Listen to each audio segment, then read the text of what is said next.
Si vous construisez une maison, il suffit de quelques semaines, ou quelques mois, ou quelques années, et tout le monde peut l'avoir. Mais quand vous créez quelque chose dans le domaine spirituel, personne ne va rien, ni vous, ni les autres. Alors, aucune certitude, aucune clarté, et vous êtes indécis, malheureux, assaillis par des doutes. Et voilà comment, après quelque temps, vous avez envie de tout lâcher et de vous jeter, comme tout le monde, sur une activité dont le résultat est visible pour tous. Faites comme vous voulez. Mais un jour, même au milieu des plus grands succès, vous sentirez intérieurement qu'il vous manque quelque chose. Et c'est normal, parce que vous n'avez pas touché l'essentiel. Vous n'avez pas encore planté quoi que ce soit dans le domaine de la lumière, de la sagesse, de l'amour, de la puissance, de l'éternité.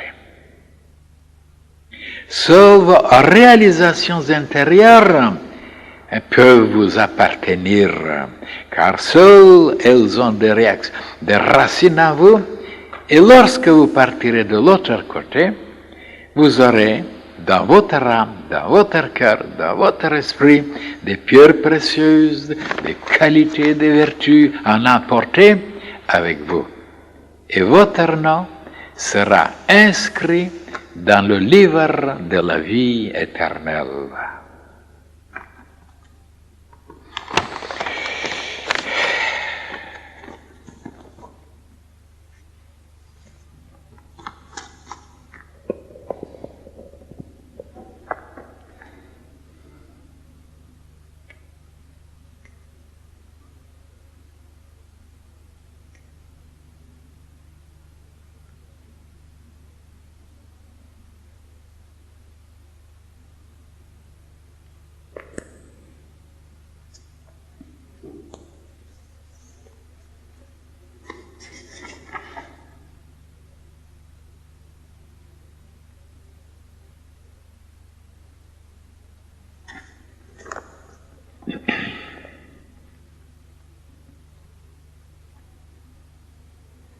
Oui, cette page, mes chers frères et sœurs, n'est pas tellement inconnue pour vous, pour les anciens, parce que j'ai déjà expliqué la nature de la matière dans les 3 mondes, ou les 4 mondes si vous voulez.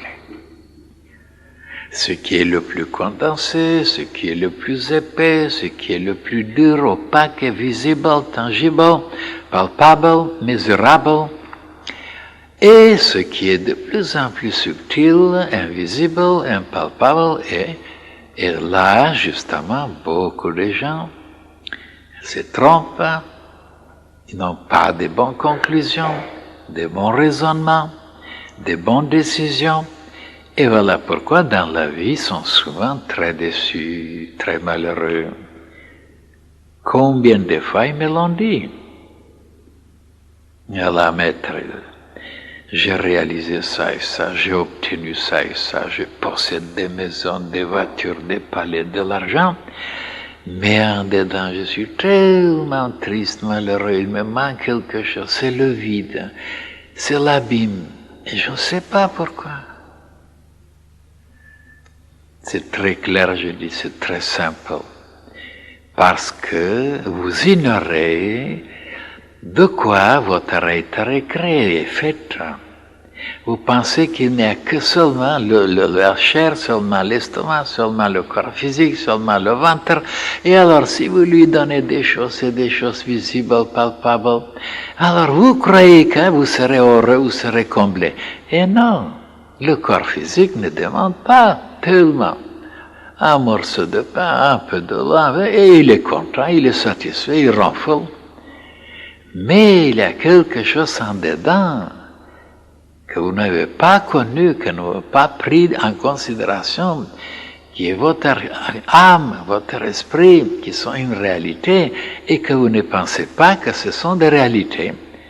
Qu'est-ce que c'est l'âme? C'est une sécrétion du cerveau, de certaines glandes, comme la science officielle l'avait dit il y a quelque temps. Et voilà pourquoi on veut donner, on veut manger, prendre, habille-toi, des colliers, et l'âme est assoiffée, elle est affamée, elle est malheureuse, parce qu'on ne lui donne rien.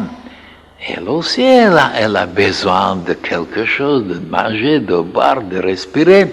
Et ce sont des pensées, des sentiments, des idées, ainsi de suite, des choses tellement subtiles que tous les initiés ont parlé, les sages, ainsi de suite, et on ne croit pas. Et voilà pourquoi on est toujours insatisfait.